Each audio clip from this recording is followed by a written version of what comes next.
And then you take it as far as you falsified his statement and you say, you told me that, Mustafa, you told me you were arguing inside the vehicle.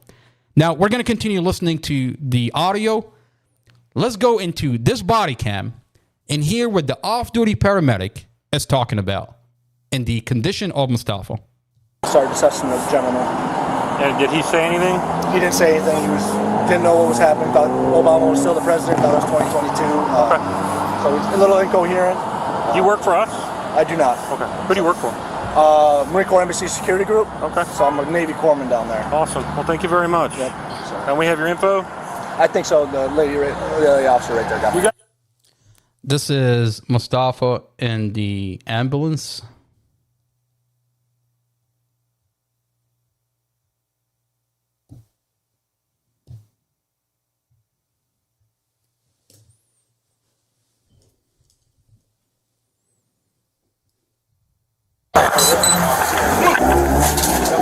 Is he pretty much out of it? Yeah, this is his. Oh, cool. Is this his too? Yep. Was it in his pocket? Yep. Front left. Okay. Okay, ready to go? What is that? Hey, sir. My name's Investigator Mason. Real quick, can you tell me what happened? No, that's what you mean. I don't. What's up? I don't remember. You don't remember? What's the last thing you remember? Nah. I don't know. You don't know?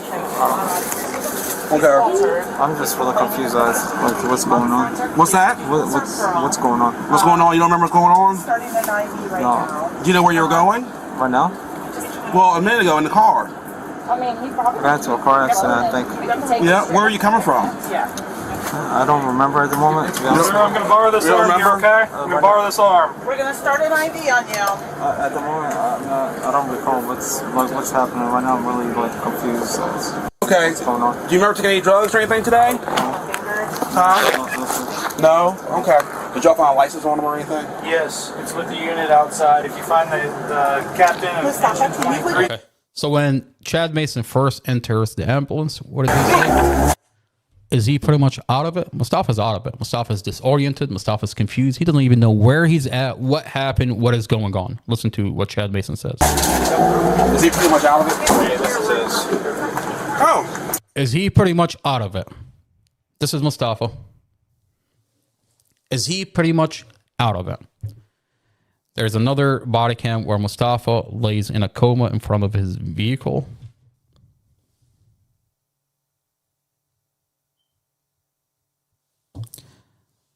This is Mustafa laying in a coma in front of his vehicle. While you have paramedics and firefighters all around Mustafa.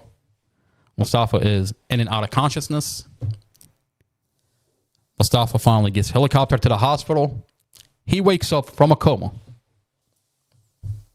They cleared Mustafa when they did his toxicology report.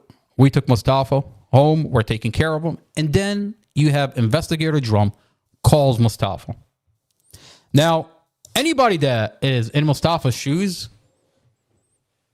when you wake up from a coma, you just had this tragic event. You lose your girlfriend. You lose her 5-year-old baby. You lost your family in a vehicle accident. Now, it is illegal for an investigator to sit there and interrogate you. You don't know where you're at. Your thoughts are all scrambled. You just came out of a major traumatic event. You just came out of a major vehicle accident. And you have this investigator that is having a conversation with you. And when you listen to the conversation,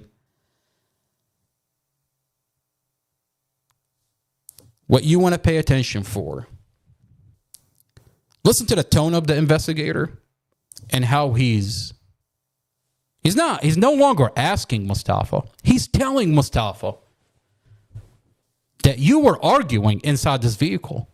You did this intentionally.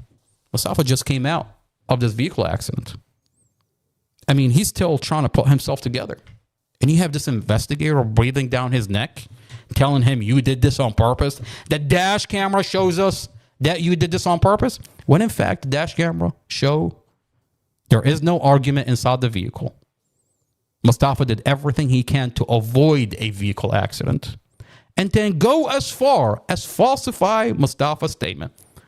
Let's continue listening to the phone call conversation. Okay. So, Moses, do you have kids yourself? No, sir. Okay. But, Do you want to have kids yourself? you know, honestly, I would love to have a kid. Like these kids are like flesh. You know, they have a personality. They're just beautiful beings. So I basically took part in taking that initiative as being like their father figure, and from there I just like started cooking for them and just caring for them and like buying them clothes and gifts and incentives, and I mean it was all new to me, you know, but I loved like every bit of it, you know, just like putting So, what? Your facial expressions in the car, what were you upset about? well, something about okay, so when I met Dorothy, she was living in the hotel rooms, like hotels with the kids. Yeah. And previous to that, she was living with this guy named Glenn. And he lives in, what is it, Foxlayer. So he lives in that subdivision, right? So he lives in the apartment next to our apartment. So when